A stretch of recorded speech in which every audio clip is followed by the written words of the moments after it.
The ability to easily add an HMI to your current automation system can be a huge advantage. Let me show you how easy it can be.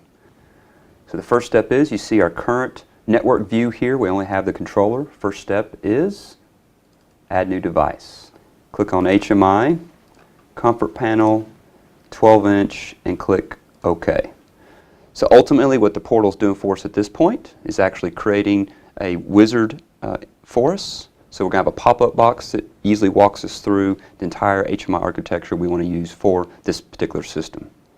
Okay, so there's a PLC connection as the first button. We're not going to use that. We don't care. Click on Next. You can change the background color here, screen title, navigation field, date, time, logo, whatever. We're going to leave those defaults. Here's the alarms. We're going to keep the defaults as well.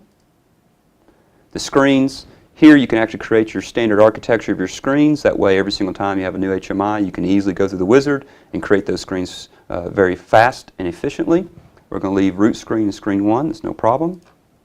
System screens, we're not going to use any. And the buttons, as you can see, for instance, for this application I want to move them to the left instead of the bottom, and I can easily manipulate the system buttons back onto this with just dragging and dropping them on. And there are my system buttons on the left-hand side now. At this point, I want to click on Finished. So ultimately, what the portal is going to do for us is going to give us a photorealistic view of this HMI and the screens we just created. Here they are. Let me minimize this and go to Fit to Screen. So here's our root screen. Okay. If we want to add a new screen, all I got to do is go back here in the tree structure and just double click on Add New Screen. Again, it'll give us another photorealistic view of that new screen. Click on Fit to Screen, and for instance, if you want to change an attribute of that screen, now that I have focus on it, I can right click on it, go to Properties, or for instance, if I want to change the name, that's what I want to do. Change it to 2. So now I have my root screen, screen 1, screen 2. Okay, if I want to have navigation buttons for this root screen, all I have to do is drag and drop them on. There's root screen. There's screen 1. Now I've got my navigation buttons. Okay. Now that I've accomplished the new screen and all the standard HMI architecture, what about actually tying it to the current code? Something I want to show you real quick. If I go back to Device and Networks, you'll see now I have my current automation architecture including the new HMI, but they haven't been networked together yet. Well, if I actually go back to the code of the current control system, program blocks, main OB, let's double click on that. Now that I have the code of the automation architecture, I want to give focus to the root screen and choose split screen. So now I have the actual brand new root screen as well as the code from a current automation architecture. If I want to tie them together, what I want to do is just go grab a bit field from the code, drag and drop it on. And you see I get these little alignment bars just like you get when you do anything in PowerPoint. That way you can easily take boxes and make them align the way you want to. If I want to resize, refit this bit field, all I got to do is go grab one of the corners, drag it to wherever I want it to go. If I want to actually do an attribute change, just give focus to it, click on Properties. Let's change the text size, for instance. Instead of 19, we want to use actually 32. Click OK, and I also want it to be centered. So now I've changed the attributes of this bit field. Let me click off the split screen and let me show you the device and networks. So now if I click on this little icon here, Show Address Labels, the moment we pass that bit field from the code to the actual HMI panel, it automatically created the Profinet network, the IP addresses, device names, including even the logical connections. It did everything in the background for us. That's how smart the portal really is.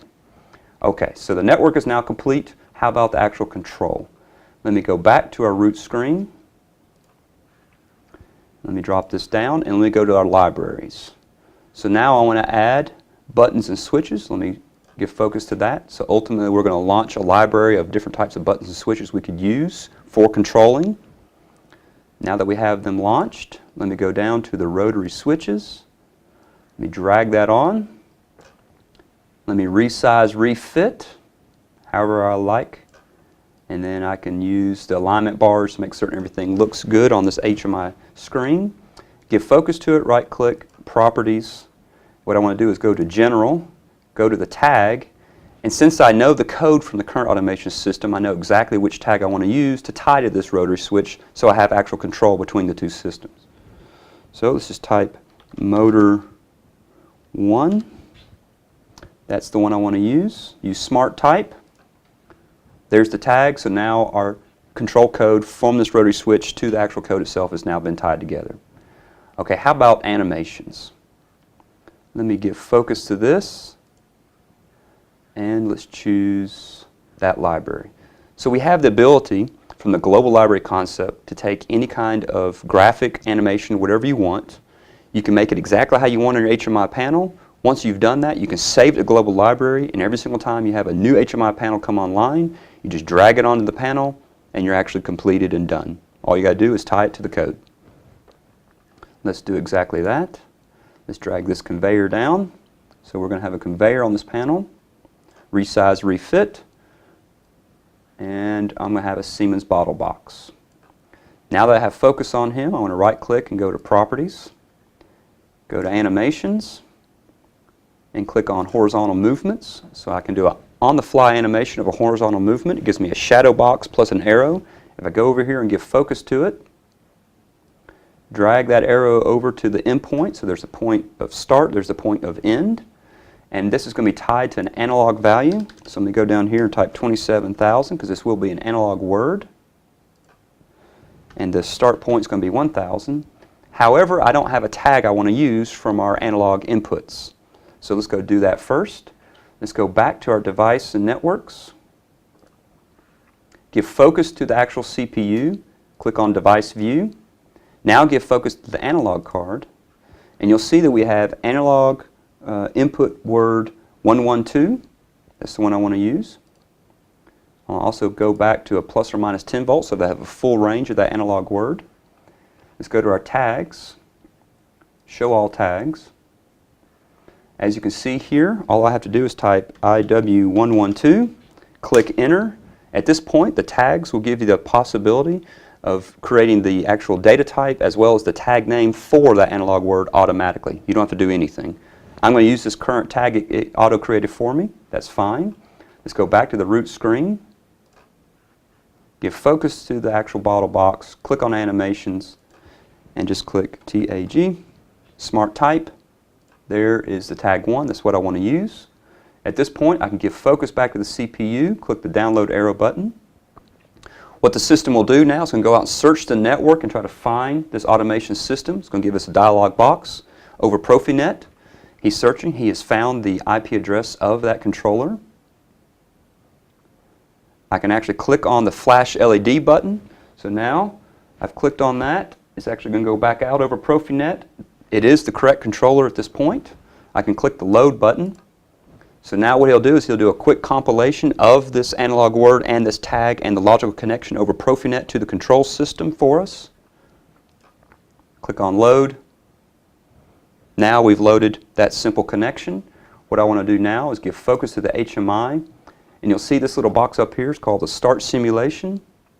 I'm clicking on this. Ultimately, we have the ability to virtualize an HMI panel. You don't have to have the physical hardware to do it. We can tie that directly to the automation system and prove out the fact that that system works before you have to actually go out and buy the hardware. Let me give complete focus to it. So you can see here we have the virtualized panel at this point. Our bit field is 0 and our switch is in the off position. If I click on the switch, you can see our motor is running now and our bit field's gone to 1, so that means that we are in a run mode. If I turn that switch off, you can see everything has gone back to a steady state and it's stopped. If I come back to the analog potentiometer, I can come over here and I can move the bottle box and I'm able to do the entire animation of this bottle box, including all this HMI. I did it in a matter of minutes. Now that's engineering efficiency.